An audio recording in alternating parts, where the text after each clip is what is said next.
Hi guys, आज हम lecture 2 देखते हैं। लेक्चर 1 में हमने देखा motivation about the linear algebra. आज हम लेक्चर 2 देखते हैं। लेक्चर 2 स्टार्ट करने से पहले ये बता दूं कि यहाँ पे अगर आप हमारे चैनल में जाएंगे तो प्लेलिस्ट सेक्शन में आपको एक प्लेलिस्ट दिखेगी फोड़ो लीनियर अलजेब्रा। यहाँ पे सारी वीडियोस अपलोड होंगी, तो सीक्वेंस से अगर सारी वीडियोस को देखेंगे तो ज़्यादा बेहतर रहेगा। स्टार्ट करते हैं। सो इस लेक्चर में हम पढ़ेंगे वेक्टर्स और मैट्रिसेस के बारे में। अब ये क्यों पढ़ रहे हैं? अभी तक की जो भी नॉलेज है, जो भी गेट में पढ़ा है या फिर इंजीनियरिंग में पढ़ा है या जो भी पहले पढ़ा है, ये थोड़ा सा अलग तरीके से पढ़ेंगे। हम अलग तरीके से समझने की कोशिश करेंगे। बेसिकली ये लेक्चर में हम सारे नोटेशन समझेंगे। नोटेशंस, किस तरीके से वेक्टर्स का रिप्रेजेंटेशन किया जाता है, किस तरीके से मैट्रिक्स को रिप्रेजेंट किया जा सकता है, और कुछ ऐसी ही बातें। तो वेक्टर से स्टार्ट करते हैं। तो व्हाट आर वेक्टर्स? तो हम सभी लोगों ने पढ़ा है वेक्टर्स क्या होते हैं, कैसे होते हैं। इसको एक तरीके से देखते हैं, जैसे कि अगर मान लीजिए ये एक 2D स्पेस है। ये एंटायर एक जो शीट है, ये 2D शीट है। अभी हम सिर्फ 2 डायमेंशन की बात करते हैं, जहाँ पे एक्स एक्सिस हो गया और वाई एक्सिस हो गया, ठीक है। तो कोई भी एक पॉइंट अगर मैं मान लूँ, जैसे कि -4,2, -4,2, ये पॉइंट बना कैसे है? एक्स एक्सिस पे माइनस एक्स एक्सिस के डायरेक्शन में 4 यूनिट चलने से, और वाई एक्सिस के पॉजिटिव वाई एक्सिस के डायरेक्शन में 2 यूनिट चलने से ये -4,2 बना है, राइट। सो -4x + 2y से मेरे को ये पॉइंट मिलेगा। तो बाय डिफॉल्ट अगर आपको कभी भी कोई भी पॉइंट गिवन है किसी भी n डायमेंशनल स्पेस में, तो पॉइंट बेसिकली एक वेक्टर है जो कि स्टार्ट हो रहा है ओरिजिन से, राइट। -4,2 का मतलब क्या है? ओरिजिन से ओरिजिन से 4 डिस्टेंस चलो आप -x की डायरेक्शन में, और 2 डिस्टेंस चलो y की डायरेक्शन में, तो आपको मिलेगा ये q, जो कि होगा -4,2। तो ओरिजिन हमेशा हम o से रिप्रेजेंट करते हैं, ओरिजिन हमेशा हम o से रिप्रेजेंट करते हैं, और q ये एक पॉइंट है, तो OQ वेक्टर विल बी -4 और 2। सो हमेशा कभी भी कोई भी वेक्टर अगर आपको गिवन है, तो कॉलम बाय डिफॉल्ट वो कॉलम में लिखा जाता है। तो ये तो आपको पता ही होगा। अगर हम ऐसे लिखेंगे तो ये कॉलम हो जाएगा, अगर ऐसे लिखेंगे तो रो होगा। तो बाय डिफॉल्ट कॉलम में लिखा जाता है। तो OQ -4,2 हो गया। इसी तरीके से अगर मैं एक पॉइंट बोलूं 1,1, जो कि है P पॉइंट, तो OP कितना हो जाएगा? 1 1, which is I cap plus J cap, ये हम सबको पता है, ठीक है। अच्छा, अगर ये तो बात हो गई कि ओरिजिन से इस पॉइंट P की, लेकिन अगर एक पॉइंट A है, A 2,2, और एक पॉइंट B है 7,3, तो इन दोनों के बीच में ये जो वेक्टर है, इसको मैं कैसे रिप्रेजेंट करूंगा, राइट।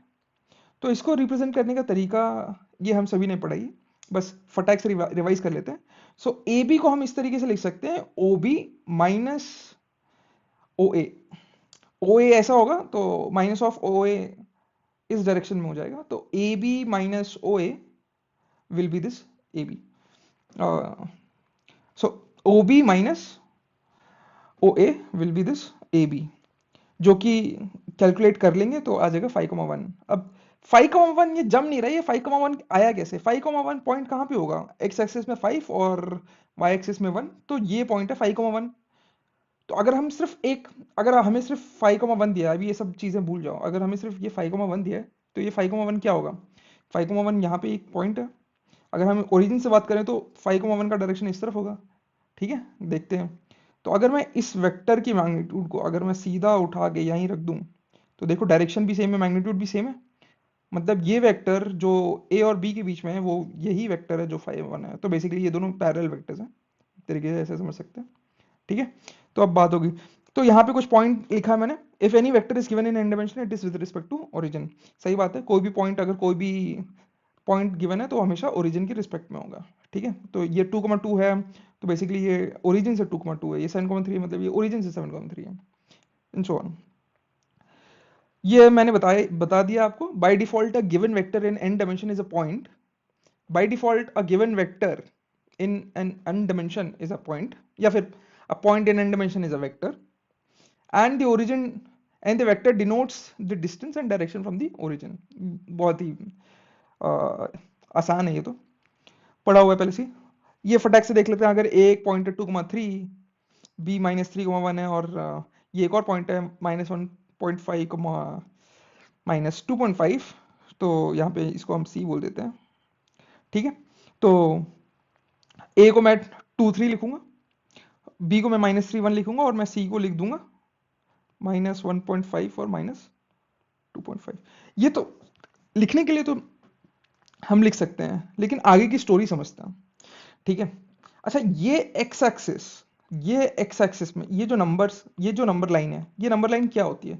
इस एंटायर नंबर लाइन पे कौन से नंबर आ सकते हैं? इस एंटायर नंबर लाइन पे ऑल रियल नंबर्स आ सकते हैं, और इस एंटायर नंबर लाइन पे ऑल रियल नंबर्स आ सकते हैं। तो बेसिकली ये एंटायर 2D स्पेस में, या एंटायर 2D स्पेस में कौन कौन से नंबर आ सकते हैं, मेरा क्वेश्चन का मतलब ये है।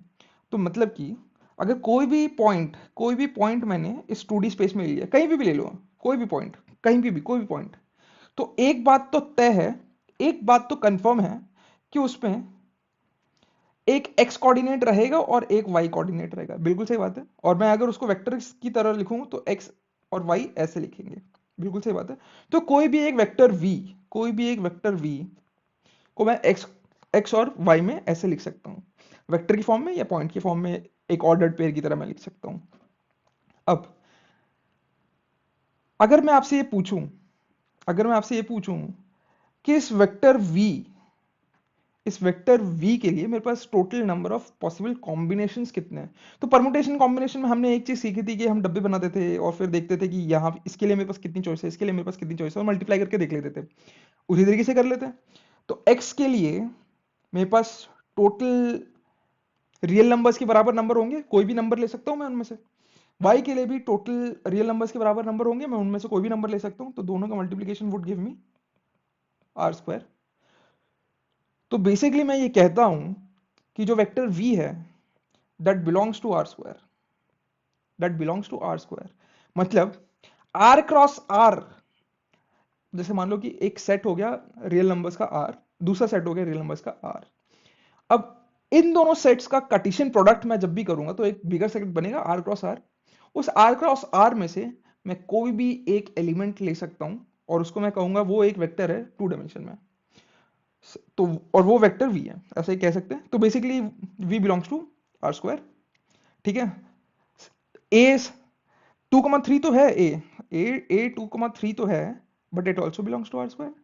बी -3,1 तो है, लेकिन B also belongs to r²। अब इस तरीके से समझेंगे हम इस चीज को कि कोई भी वेक्टर अगर हमें गिवन है, तो हम एक तरीके से समझेंगे कि वो कौन सी डायमेंशन में है।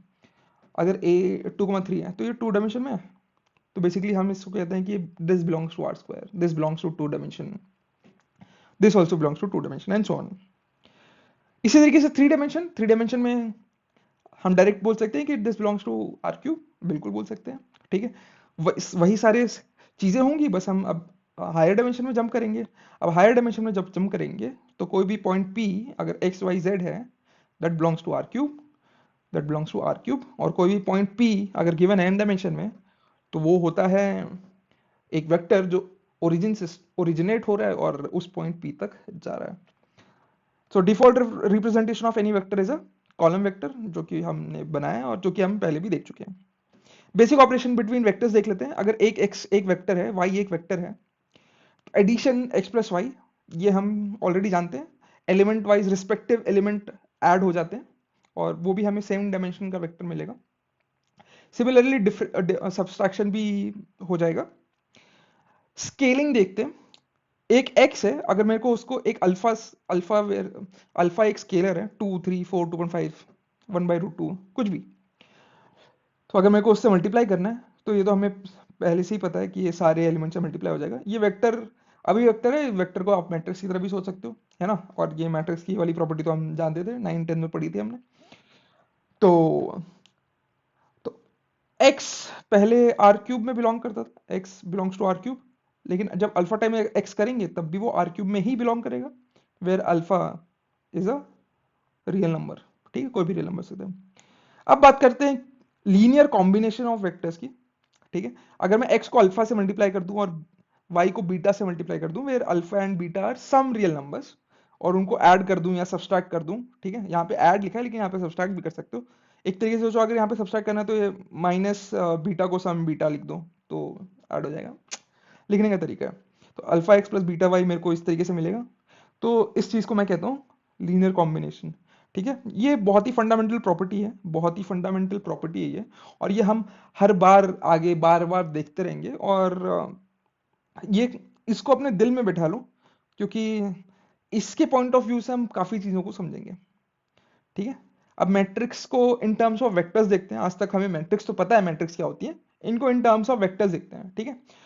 तो अभी तक हमने वेक्टर्स को भी कोई भी वेक्टर्स देखे तो वो देखे इस तरीके से कि हम बोलते थे कि वेक्टर हमेशा एक बाय डिफॉल्ट वेक्टर या कोई भी point given in N dimensional space हमेशा एक कॉलम वेक्टर होगा, ठीक है। तो मैट्रिक्स क्या है?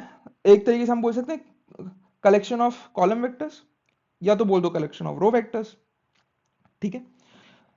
ए अगर मैट्रिक्स है m क्रॉस n ऑर्डर का, तो अगर m इक्वल टू n होगा मतलब नंबर ऑफ रोज और नंबर ऑफ कॉलम्स सेम होंगे तो हम बोलेंगे स्क्वायर मैट्रिक्स, अदरवाइज हम उनको रेक्टेंगुलर मैट्रिक्स बोलते हैं, ये तो पता ही है हमें, ठीक है। एक एग्जांपल ले लेते हैं, अगर ये एक मैट्रिक्स है तो ये 3 क्रॉस 3 का मैट्रिक्स है, ठीक है।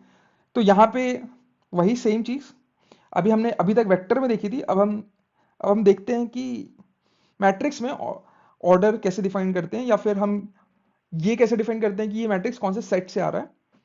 तो कितने रोज हैं ये देख लेते हैं एक बार। 3 रोज हैं। और कितने कॉलम्स हैं? 3 कॉलम्स हैं। तो टोटल नंबर ऑफ एलिमेंट्स कितने होंगे इसमें? 3 क्रॉस 3 मतलब 9 एलिमेंट्स होंगे, ठीक है। वो 9 एलिमेंट्स होंगे। तो एक तरीके से ऐसा ऐसे समझो, हम 9 डब्बे बना सकते हैं, और हर डब्बे में हम बोलेंगे यहाँ पे मेरे पास कितनी चॉइसेस हैं, कितनी चॉइसेस हैं मेरे पास। तो हर हर स्पेस को फिल करने के लिए मेरे पास रियल नंबर्स हैं हर, और सबको मैं मल्टीप्लाई कर दूंगा। तो बेसिकली मेरे पास ए बिलोंग्स टू R3 क्रॉस 3 आ जाएगा, ठीक है। इसी तरीके से अगर मेरे पास ये 3 क्रॉस 4 का मैट्रिक्स है, 3 rows and 4 columns, 3 rows and 4 columns, तो मैं ये लिख सकता हूँ कि B belongs to R3 cross 4। Same analogy, ठीक है। अब मैं बार बार वैसे एकदम बेसिक से नहीं बताऊंगा, अब हम इतने बड़े हो चुके हैं कि अब हम ये डायरेक्ट सीख जाएंगे, ठीक है। इसमें टोटल 12 नंबर है, इट हैज टोटल 12 एलिमेंट्स, और हर एलिमेंट कोई ना कोई रियल नंबर हो सकता है। अब वो तो संजोग की बात है कि ये पहला एलिमेंट 1 है, 0 है, ये -2 है एंड सो ऑन, और ये एक यूनिक मैट्रिक्स बन गया, ठीक है। तो B belongs to this R3 cross 4, ठीक है। अच्छा, any row vector of A, कोई भी रो वेक्टर, ये एक रो वेक्टर हो गया, ये दूसरा रो वेक्टर हो गया, ये तीसरा रो वेक्टर हो गया, किसी भी एक रो वेक्टर को उठा लो, वो हमेशा R⁻³ में R³ में बिलोंग करेगा, और किसी भी कॉलम वेक्टर को उठा लो तो वो R³ में बिलोंग करेगा। इसी तरीके से यहाँ पे बी के लिए कोई भी रो वेक्टर R4 में बिलोंग करेगा, और कोई भी कॉलम वेक्टर R³ में बिलोंग करेगा, ठीक है। ये नोटेशन समझना जरूरी है, क्योंकि आगे चल के मशीन लर्निंग में भी ये काफी कंफ्यूजन क्रिएट करेंगी अगर आप ये नोटेशन के साथ काफी क्लियर नहीं हो तो। और ये हम जब डेरिवेशंस देखेंगे, या फिर आप अगर आगे चल के कभी काफी मैथमेटिकल प्रूफ्स पढ़ेंगे, तो ये सारी चीजें दिक्कत करेंगी। पहले से ही क्लियर रहे तो बेटर है, ठीक है। अभी एक मैट्रिक्स ले लेते हैं m×n साइज की, ठीक है। इसका साइज m×n है, m रोज हैं, n कॉलम्स हैं, ठीक है। तो कोई भी हम इस तरीके से इसको लिख सकते हैं, जहां first row first column 1 1, first row second column 1 2 and so on, first row nth column is 1n and so on and so fourth.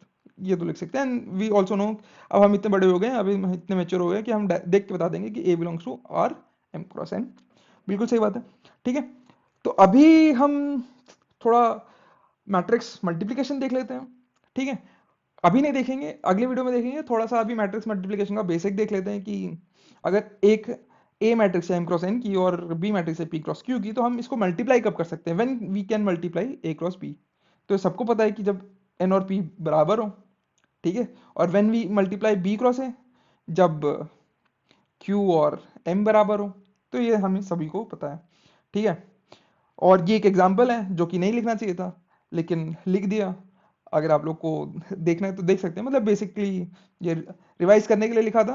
तो मेरी एक बहुत ही गलत आदत है, जितनी भी आसान से आसान चीज़ हो या डिफिकल्ट से डिफिकल्ट चीज़ हो, पढ़ाने का तरीका या पढ़ने का तरीका सेम ही रहेगा। चीज़ों को रिवाइज करो और स्टेप बाय स्टेप हम उसको डिफिकल्टीज को बढ़ाते रहेंगे। ठीक है, ये लेक्चर जितना सिंपल लग रहा है, आगे आने वाले लेक्चर्स का डिफिकल्टी लेवल उतना ही बढ़ते रहेगा, तो देखते रहेंगे। अब हर लेक्चर के बाद में हम प्रैक्टिस प्रॉब्लम सॉल्व किया करेंगे। ये पहला लेक्चर है, बहुत इजी लेक्चर है, तो इजी वाले प्रॉब्लम्स मैं सॉल्व करूंगा। उसके बाद से लेक्चर्स के एंड में जो भी प्रैक्टिस प्रॉब्लम्स मिलेंगे उनको मैं सॉल्व नहीं किया करूंगा, उनको आप ही सॉल्व करेंगे, वो आपके लिए हैं। बाकी सॉल्व करके अगर आपको कमेंट करना है तो आप कर सकते हैं सॉल्व करके। अगर if you are very sure about your answers तो well and good, but solve करना, सॉल्व करने से कॉन्सेप्ट धीरे धीरे क्लियर होते रहेंगे। तो पहले देख लेते हैं क्वेश्चन। अगर टू डायमेंशन वेक्टर है A X Y such that X belongs to R Y belongs to R, तो A belongs to R square. ये तो बहुत ही सिंपल था। थ्री डायमेंशन वेक्टर है such that this is this X Y Z belongs to R, तो B belongs to R cube. बिल्कुल सही बात है। ठीक है, अगर सी एक फोर डायमेंशन वेक्टर है then C belongs to R is to are four. V is an n dimension vector, then V belongs to r raised to power n। अभी तक तो सिंपल था, ये देख लेते हैं एक। तो यहां क्या रहा है, a इज इक्वल टू कुछ तो बेकार सा लिखा है, देन डायमेंशन ऑफ a। अब ये बेकार सा क्या लिखा है इसको देख लेते हैं। ठीक है, तो हमें आई होप कि आपको पेरेंथेसिस में बिल्कुल डाउट नहीं होगा कि ये स्क्वायर पेरेंथेसिस क्या होते हैं, या बॉक्स पेरेंथेसिस भी बोलते हैं ना, ओपन पेरेंथेसिस क्या होते हैं, या फिर ये कर्ली ब्रेसेस पेरेंथेसिस क्या होते हैं। आई होप कि आप सभी लोगों को पता होगा। ठीक है, इसमें कुछ वेरिएशन ऐसे भी आ जाते हैं। ठीक है, तो अगर नहीं पता है तो फटाक से देख लो। अगर यहाँ पे ए बी लिखा है तो इसका मतलब ये है कि ए और बी को इंक्लूड करेंगे और ए और बी के बीच के सारे नंबर्स को इंक्लूड करेंगे। और यहाँ पे अगर लिखा है ओपन ब्रेसेस में ए कॉमा बी, तो या इसका मतलब ये है ए और बी के सारे बीच के एलिमेंट्स को इंक्लूड करेंगे और ए और बी को एक्सक्लूड करेंगे, इनको नहीं लेंगे, ए और बी को नहीं लेंगे। ठीक है, और यहाँ पे ए और बी की सारी चीज़ों को के नंबर्स को इंक्लूड करेंगे, ए को लेंगे बी को नहीं लेंगे। इसी तरीके से यहाँ पे ए को नहीं लेंगे, बी को लेंगे और ए और बी के सारे एलिमेंट्स को लेंगे। ठीक है, और अगर यहाँ पे ऐसा लिखा है कर्ली ब्रेसेस में, इसका मतलब ये है कि सिर्फ ए को लेना है और बी को लेना है। ठीक है, बात क्लियर है। अब आगे देखते हैं। ठीक है, तो यहाँ पे ये जो लिखा है कर्ली ब्रेसेस में 0 1 का स्क्वायर, ठीक है, इसको ऐसे भी सोच सकते हो, 0 1 क्रॉस 0 1। वही चीज़ है ना यार, हम लोग रियल नंबर्स को ऐसे आर स्क्वायर लिख रहे थे, तो वही वही तो किया, कुछ नहीं किया। ठीक है, तो Cartesian products of two sets. ठीक है, तो यहाँ पे मेरे को ऑर्डर्ड पेयर मिलेगा। कितने ऑर्डर्ड पेयर मिलेंगे? टोटल मेरे को 4 ऑर्डर्ड पेयर मिलेंगे। टोटल मेरे को 4 ऑर्डर्ड पेयर मिलेंगे। क्या क्या क्या हो सकता है? 0 0 0 1 1 0 और 1 1। ठीक है, तो बेसिकली क्या कह रहे हैं कि ए, तो क्वेश्चन शायद थोड़ा सा मिस, ए बिलोंग्स टू, अगर 0 1 स्क्वायर बोलूं तो फिर अब हम ऐसा सोच सकते हैं कि ये जो चीज लिखी है, ये चीज एक्चुअली ये पूरा एक सेट है जिसके अंदर ये 4 ऑर्डर्ड पेयर है। तो A belongs to this set का मतलब है कि ए बिलोंग्स टू दिस सेट, मतलब ए इनमें से कोई भी एक को ले सकता है। मान लो कि अगर ए ने 0 1 को लिया, मान लो, तो ए इज 0 1। ठीक है, तो basically A belongs to dimension of A belongs to R square. अच्छा, आगे चल के हम डायमेंशन ऑफ स्पेस पढ़ेंगे, सब स्पेस पढ़ेंगे, वेक्टर स्पेस पढ़ेंगे, तो वो डायमेंशन और ये डायमेंशन अलग है। मैं यहाँ पे डायमेंशन मतलब डायमेंशनैलिटी ऑफ दिस वेक्टर की बात कर रहा हूँ। ठीक है, तो ये हो गया आर स्क्वायर। ठीक है, तो ये एक्चुअली नोटेशन बड़ा ही इंटरेस्टिंग नोटेशन है, और ये आपको काफ़ी रिसर्च पेपर या काफ़ी प्रूफ्स में मिलेगा। आगे हम जब भी प्रूफ्स पढ़ेंगे तो काफ़ी ऐसे ट्रेडिशनल प्रूफ्स होते हैं। तो मिलते हैं जल्दी नेक्स्ट वीडियो में। बाय।